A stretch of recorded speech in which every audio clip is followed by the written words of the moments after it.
இயேசு சொல்வதை கேட்டு அவருடைய சீடர் பலர் இதை ஏற்றுக்கொள்வது கடினம், இப்பேச்சை இன்னும் கேட்டுக்கொண்டிருக்க முடியுமா என்று பேசிக்கொண்டனர். இது பற்றி தம் சீடர் முணுமுணுப்பதை இயேசு உணர்ந்து அவர்களிடம், நீங்கள் நம்புவதற்கு இது தடையாயிருக்கிறதா? அப்படியானால் மானிட மகன் தான் முன்பு இருந்த இடத்திற்கு ஏறி செல்வதை நீங்கள் கண்டால் அது உங்களுக்கு எப்படி இருக்கும்? வாழ்வு தருவது தூய ஆவியே, கூனியல்பு ஒன்றுக்கும் உதவாது. நான் கூறிய வார்த்தைகள் வாழ்வு தரும் ஆவியை கொடுக்கின்றன. அப்படியிருந்தும் உங்களோடு சிலர் என்னை நம்பவில்லை என்றார். நம்பாதோர் யார் யார் என்றும் தம்மை காட்டிக் கொடுக்க இருப்பவன் யார் என்பதும் இயேசுவுக்கு தொடக்கத்திலிருந்தே தெரிந்திருந்தன. மேலும் இயேசு சொன்னதாவது, இதன் காரணமாகத்தான் என் தந்தை அருள் கூர்ந்தால் அன்றி யாரும் என்னிடம் வர இயலாது என்று உங்களுக்கு கூறினேன் என்றார்.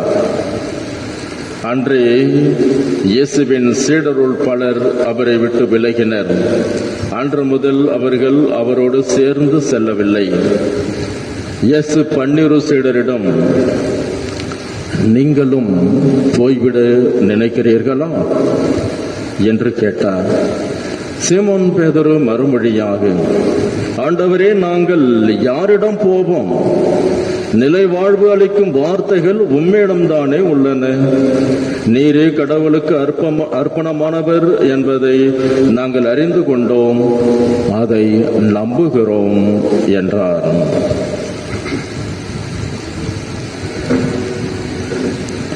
ஆண்டவரின் அருள்வாக்கு.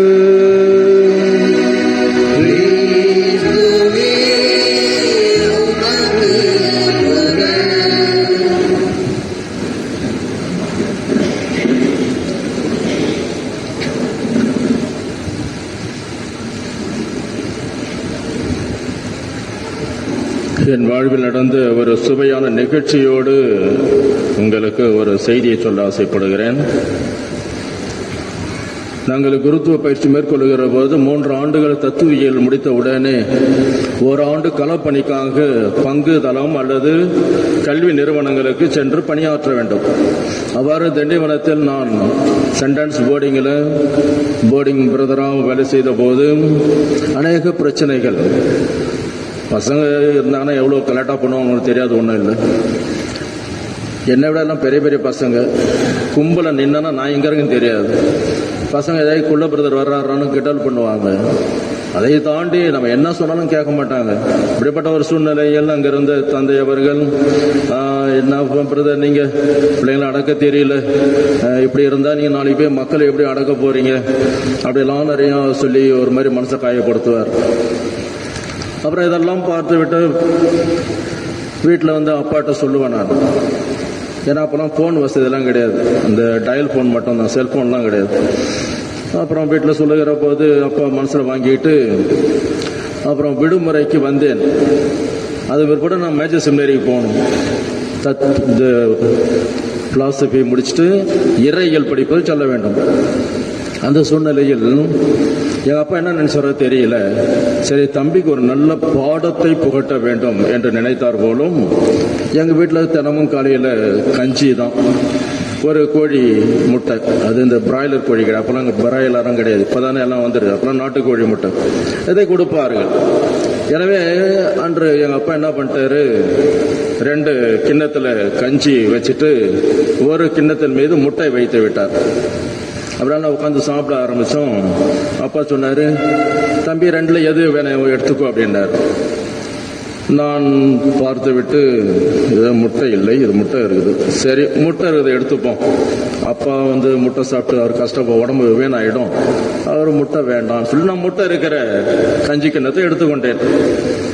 எனக்கு ஒரு பெருமிதம், பரவாயில்ல அப்பாவுக்கு நீங்கள் முட்டையை இல்லாமல் ஆக்கிட்டோமேன்னு.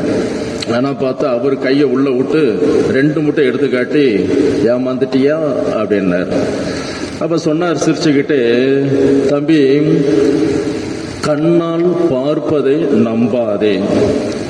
நல்லா உங்களுக்கு சொல்ல வேண்டிய விஷயங்களை ஒன்று சொல்லிக்கிட்டே வரும், புரிஞ்சுக்கணும்.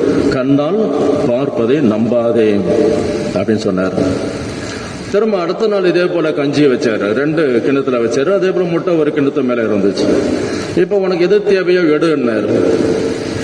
நானும் சரி, நேத்து தான் நம்ம ஏமாந்துட்டோம், இன்னைக்கு முட்டை இல்லாத கிண்ணமா பார்த்து எடுக்கலாம் அப்படின்னு சொல்லிட்டு அதை எடுக்கிறேன். எடுத்துட்டு நானும் கையை உள்ள விட்டு 2 முட்டை இருக்குமென்னு தலைவரேன், 1 முட்டையும் காணும். எங்க அப்பா என்னை பார்த்து சிரிச்சார். சிஸ்டர், இன்று ஒரு பாடத்தை கற்றுக்கொள். அனுபவம் என்பது உண்மை அல்ல. எந்த ஒரு சூழ்நிலையிலும் வாழ்க்கை உன்னை ஏமாற்றிவிடும். நேற்றைய அனுபவத்தை வைத்துக் கொண்டு இன்னைக்கு என்ன பண்ண ஏமாந்தியா? வாழ்க்கை உன்னை ஏமாற்றிவிடும். எனவே அனுபவத்தையும் நம்பாதே. 3ஆம் நாள் மீண்டும் அதே போல 2 கிண்ணம், ஒரு கிண்ணத்தின் மீது முட்டை இருக்கிறது. இப்பொழுது தம்பி உனக்கு எது தேவையோ எடுத்துக்கொள் அப்படின்னார். நான் சற்று நேரம் யோசித்து விட்டு, அப்பா எனக்கு எல்லாமே நீங்க தான் உழைக்கிறீங்க, சம்பாதிக்கிறீங்க, இந்த சாப்பாடு கூட உங்களால் வந்தது தான். எனவே தன் பிள்ளைக்கு என்ன வேணுங்கிறது ஒரு அப்பாவுக்கு நல்லா தெரியும். எனவே நீங்க எடுத்து கொடுங்க, இந்த அப்பா இதை சாப்பிடுன்னு சொல்லி கொடுங்க, நான் வாங்கிக்கிறேன் அப்படின்னு. பிற்பாடு அவர் முட்டை இல்லாத அந்த கிண்ணத்தை எடுத்து கொடுத்தாரு. உள்ள கை விட்டு பார்த்தா 2 முட்டை இருந்துச்சு. அப்ப சிரிச்சிட்டு சொன்னாரு, உன்னுடைய முடிவுகள் எதுவாக இருந்தாலும், நீ எதை தேர்ந்து கொள்ள வேண்டும் என்று எதை ஆசைப்படுகிறாயோ அதற்கு முன்னால் கடவுள்கிட்ட உட்கார்ந்து சொல்லு. நீங்க என்னை படைத்தீர்கள், என்னை உருவாக்கினீங்க, என்னை வாழ வைத்துக் கொண்டு இருக்கிறீர்கள். இப்படிப்பட்ட ஒரு சூழ்நிலையில் எனக்கு எது தேவை என்பதை, நான் எந்த மாதிரி முடிவு எடுக்க வேண்டும் என்பதை, எதை தெரிந்து கொள்ள வேண்டும் என்பதை எனக்கு நீங்க சொல்லி கொடுங்க அப்படின்னு சொல்லி எஸ் அப்பாவிட்ட கேளு. அப்பொழுது அவர் உனக்கு தெளிவானதை கொடுப்பார்.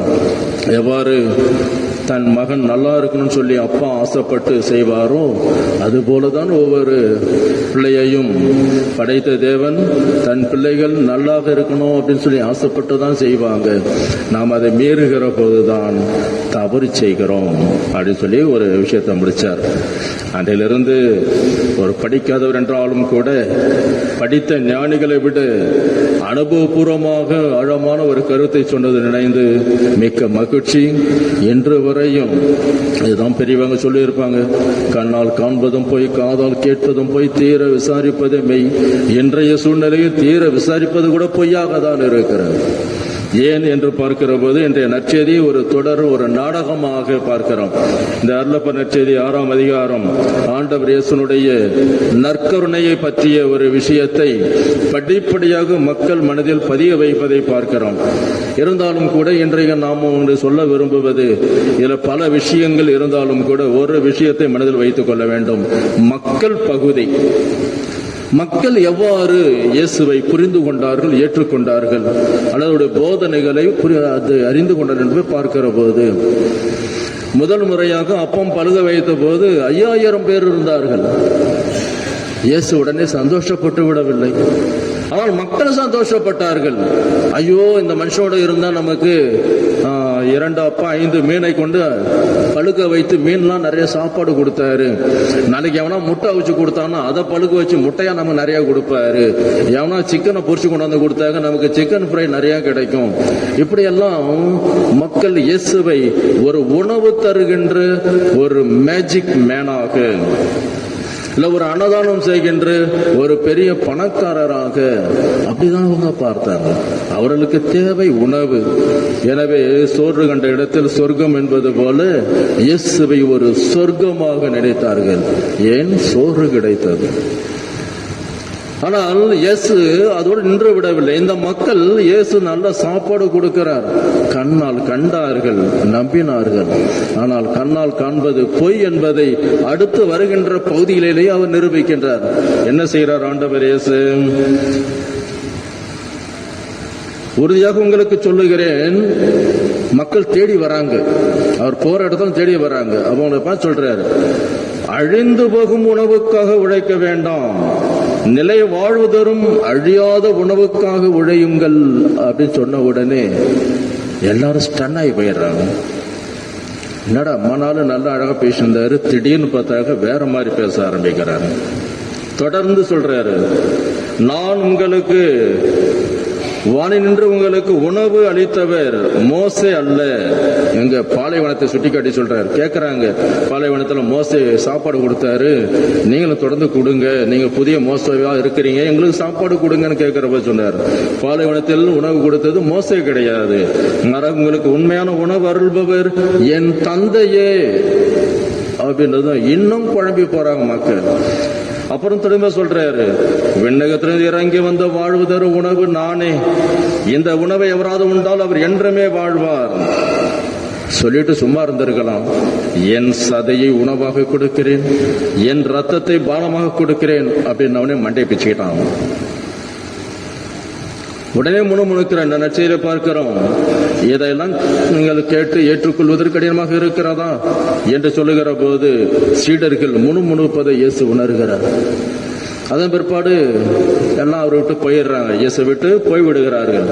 அப்ப 5000 பேர் இருந்த ஒரு சீடர் கூட்டம் இன்றைக்கு 12 பேர் வந்து நிற்கிது. அது 12 பேரை பார்த்து இயேசு கேட்கிறார், நீங்களும் போய்விட நினைக்கிறீர்களா? புனராயப்பர் சொல்றார், நாங்கள் யாரிடம் போவோம்? வாழ்வு தரும் வார்த்தைகள் உம்மிடம் தானே உள்ளன. அப்ப கழுத தேய்ந்து கட்டெரும்பு ஆன கதை. இந்த மக்கள் இயேசு உணவு கொடுத்த போது கண்ணால் பார்த்து, ஆஹா, இவர் நமக்கு அரசராக இருந்தால் 3 வேளை நல்ல நிம்மதியா உட்கார்ந்து சாப்பிடலாம்னு யோசித்தாங்க. அதன் பிற்பாடு அனுபவம், அவருடைய அந்த கண்ணால் பார்த்த அனுபவம் அது வேறு மாதிரியா மாறுது. அவருடைய வாழ்க்கை புரட்டி போடுகின்ற ஒன்றாக மாறுகிறது. என் சதை மெய்யான உணவு, என் ரத்தம் உண்மையான பானம் சொன்னும் போது, என்னடா இவன் சதை அவன் திம்பான், நாரி தொலையுமே, குளிக்கிறான குளிக்கலையே தெரியலையே அப்படின்னு சொல்லி மக்களுடைய எண்ணம் மாறுகிறது. அவருடைய அனுபவம், முதல் கண்ணால் பார்த்த அனுபவம் வேறு மாதிரியா மாறுது. அவருடைய வாழ்க்கை புரட்டி போடுகின்ற ஒரு நிகழ்வு. அதை தாண்டி சீடருடைய அந்த விசுவாச அறிக்கை, நான் என்ன முடிவெடுத்தாலும், நான் என்ன விரும்பினாலும் உங்களுக்கு தெரியுமே, வாழ்வு தரும் வார்த்தை உங்களிடம் தானே உள்ளன, நான் யாருகிட்ட போவோம் என்று சரணாகதி அடைதல். இதுதான் நம்முடைய வாழ்வினுடைய ஒவ்வொரு காலகட்டத்தினுடைய எல்லா சூழலும் யோசித்து பாருங்க. நீங்க நாம இந்த 3 படிநிலைகளை கடந்து வருகிறோம். கண்ணால் பார்க்கிறோம், ஏமாந்து போகிறோம். அந்த அனுபவத்தை வைத்து ஐயோ பயங்கர அனுபவவாளி அப்படின்னு சொல்லுவாங்க. ஆனால் அந்த அனுபவவாளி கூட சில சமயம் ஏமாந்து போகிறார்கள். என்றைக்கு நான் என்னை முழுவதும் என் தேவனுக்கு அர்ப்பணிக்கிறேனோ, என்னுடைய முடிவுகளை, என்னுடைய தெரிவுகளை, அப்பா நீங்க நான் என்ன தெரிந்து கொள்ள வேண்டும், நான் என்ன முடிவு எடுக்கணும்னு சொல்லி அவர்கிட்ட ஒப்படைக்கிறோமோ, அப்பொழுது நாம் அந்த உண்மையான நிலை வாழ்வை கண்டு கொள்ளுகிறோம். இயேசுவில் பிரியமானவர்களே, மருத்துவரிடம் சொல்லுகிறோம், உடனே மாத்திரை எழுதி கொடுப்பாரு. இப்ப நான் சமீபத்தில் போனுகிற போது 4000 ரூபாய்க்கு மாத்திரை எழுதுறாரு. இதை நீங்க சாப்பிட்டே அவனும் 10 நாள் மாத்திரை தான் 4000 ரூபாய். என்னடா இது இவ்வளவு மாத்திரையை கொடுக்கிறாரு என்ன யோசிச்சுட்டு, சரி உடம்பு சரியாகணுமே, சாப்பிட்டு தானே ஆகணும் அப்படின்ட்டு 4000 ரூபாய்க்கு வாங்கிட்டான். வாங்கிட்டு தினப்ப மதியம் காலையும் இரவும் போட்டுட்டு உட்காந்துருவோம். ஒரு டாக்டர் சொன்னார் என்பதற்காக என் உடம்பு சரியாகும் என்ற நம்பிக்கையில் மாத்திரை இடைவிடா சாப்பிட்றோம். இதை சாப்பிட்றதுக்கு முன்னாடி சாப்பிடு, இதை சாப்பிட்டதுக்கு அப்புறம் சாப்பிடு, இதை நைட்ல 10 மணிக்கு தூங்கறதுக்கு முன்னாடி சாப்பிடு, இதை காலையில 5 மணிக்கெல்லாம் ஏஞ்சி சாப்பிடணும், இல்ல இந்த சாப்பாடு தான் சாப்பிடணும், இந்த சாப்பாடுலாம் சாப்பிடக்கூடாது. டாக்டர் என்ன சொல்றோம் அப்படியே ஸ்ட்ரிக்டா ஃபாலோ பண்றோம். ஏனென்றால் அவருடைய வார்த்தையில் நம்பிக்கை. அந்த மருத்துவரை விட மேலான மருத்துவர் நம் ஆண்டவர் இயேசு என்பதை நாம் உணர்ந்து கொள்ளவில்லையே. ஒரு சாதாரண அற்ப ஜீவியாகிய மனுஷனுடைய வார்த்தைகளுக்கு அவ்வளவு முக்கியத்துவம் கொடுக்கிற நாம், இந்த அற்ப ஜீவிகளுக்கெல்லாம் ஊற்றாக இருக்கின்ற மேலான தேவன் அவர் சொல்லுகின்ற வார்த்தைக்கு கொஞ்சம் கூட நம் மதிப்பு கொடுப்பதில்லையே. அதை உணர்ந்து பாருங்கள்.